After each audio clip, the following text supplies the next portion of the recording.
Ayun po, isang mapalang araw po sa inyong lahat mga madam sir, mga boss, mga lods, mga lodi, mga idol. So, another property for sale na naman po ang ipapakita po namin. Dito pa rin po sa bayan po ng Gimba, lalawigan po ng Nueva Ecija. So, meron kami papakita sa inyo dito na 1.4 hectare na meron siyang bodega at meron siyang solar dryer. At the rest po ay rice field. So, tara, puntahan natin itong property na ito.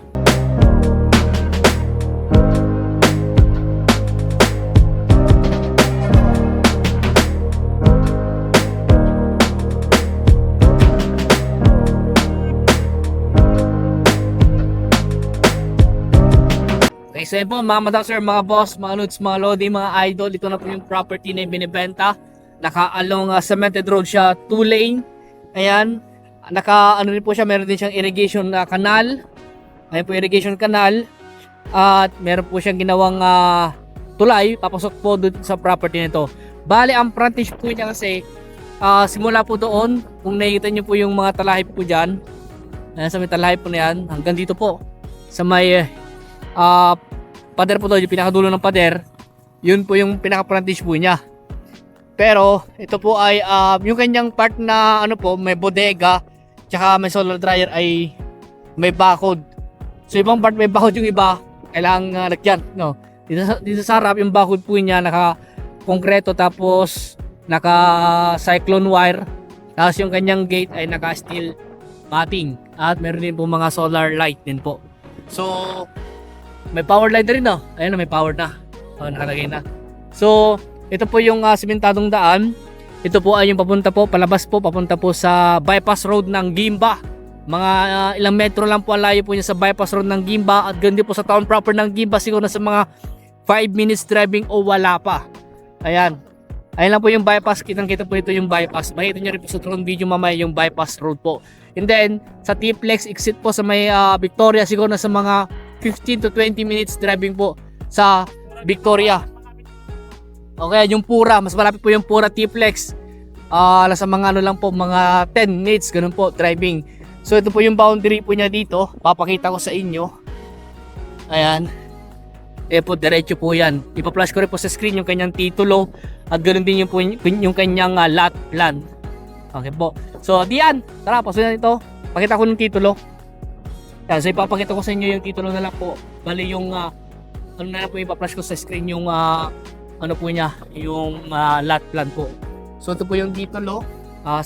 Pakita ko sa inyo. Yan, Xerox lang po, medyo malabo. Pero titulo po niya is Agrarian Title Emancipation Patent. Pero ang maganda po dito ay tawag dito, matured na po siya. Matured na po yung titulo. At ready to, ano na po ito, na ibenta. Ayan, kasi sa batas po kasi, kapag mga agrarian title po like Emancipation Patent tsaka CLOA, Certificate of Land Ownership Award, ay meron pong restriction po ng 10 years po yan. So hindi pwedeng ibenta, isanla yung property nito hanggang andun pa sa restriction. Ayan. Pero ngayon po, 1988 pa siya na award, kaya ilang dekada na rin po, kaya pwede nang ibenta. Okay?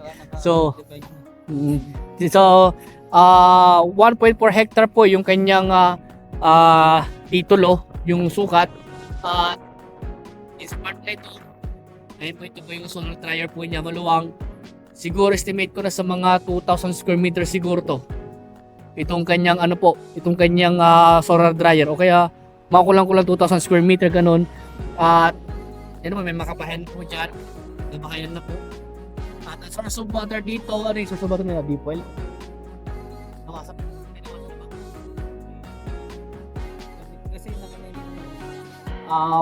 Baka deep well po lang zero ginagamit nila, kahit may nawasa baka deep well pala yung ginagamit. So may mga solar light na rin po. Ayan, may CR na rin po doon. At ito po yung kanilang bodega. Kaya pagpasensya na po yung medyo mahangin.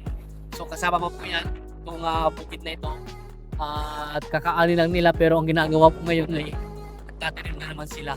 Naghahanda na po sila ng pagano ng punla. So tignan natin itong bodega po niya. Ayan, bali po, meron pong 2 truck po dito. Pero hindi po siya kasama sa bentahan. Pero ang ginawa po ni seller ay binibenta rin po yung 2 truck, pero magkaiba yung price. Pero kung sakali po gusto niyo bilhin, Pag-usapan nyo na ng seller po kung ano yung magandang offer po ninyo. Bale, ito po yung unang truck. Ayan. Poso. Magkano to, sir? Yung ano po niya? 750. 750 po ito. Tapos itong isa, 850 Isuzu.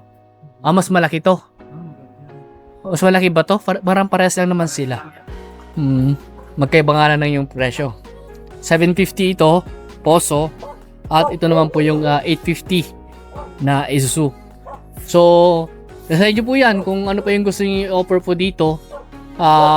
Kung isasama na sa bentahan, kung kasama na sa bentahan, mag-adjust lang po ng price kung sakali po. So, ayan, ito po yung kanyang solar dryer. Mga ilan yung nabibila nyo dito, sir? Na palay? 400 kaban na palay.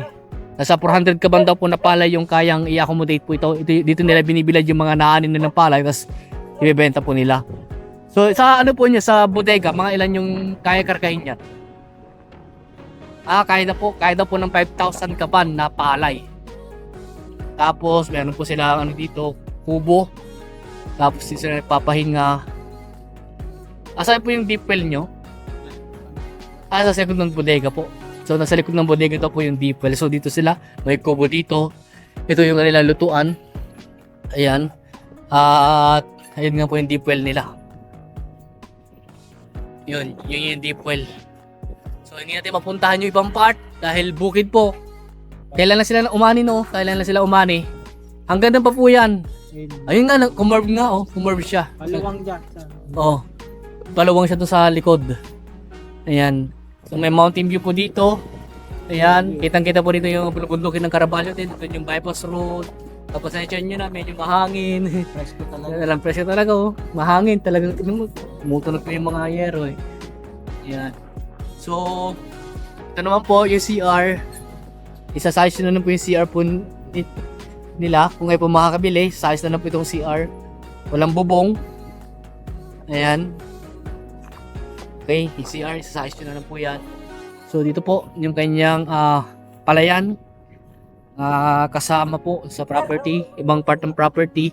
Hindi na talaga hindi natin mapuntahan yung ibang part dahil maputik po. Yung drone video na lang po magkahanap po sa inyo sa ibang part ng property na ito. Ulitin ko po, ito po ay 1.4 hectare na mayroon pong presyong 7 million po. At kung gusto nyo i-negotiate yung presyo, dito lang po yung may-ari, kasama po namin yung may-ari. Ayan si sir. Buti na lang naabutan namin siya dito sa property. At ano po siya, nagsasabog po siya ng punla doon. Buti na lang andito po siya. Kasi last time kasi pumunta kami dito, wala siya. Pero ngayon po andito siya, kaya pinakita ko sa amin itong property na ito. So ito po, kasama po ito. Ayan. Kaya estimate ko nga po itong ano niya talaga, itong bodega niya, tas solar dryer na sa mga 2,000 square meter more or less. At yung the rest po, nasa 1.2 hectare naman po yung kanyang nabubukid. Ayan. Pag ganun, kumano na po siya, eh. Makikita niyo po sa plano po yun. At sa drone video din po. Ayan. So, kung interested po kayo sa property na ito, tumawag lang po kayo sa akin kung may ibang katanungan pa po kayo. At kung gusto nyo puntahan itong property na ito, mag-schedule lang po kayo para masamahan po namin kayo at makausap nyo rin po yung seller sa property na ito. Yung price po na 7 million, usapan nyo na lang kung gusto nyo pa i-negotiate. Salap na lang po kayo ng presyo ng may-ari. At sa dalawang truck po, nasa sa inyo po yan kung ano yung magandang offer po nyo dyan. Kung nga rin yung 7 million na price nila, depende po yan kung gusto nyo pa yung dagdagan. Okay? So, hanggang dito po muna. At sa mga bago pa lang sa aking YouTube channel, pa-subscribe. Ganun din, pahit yung notification bell. At ganun sa Facebook po, pa-follow nyo po ako. So, ayan. Maraming salamat po sa inyo lahat at God bless po.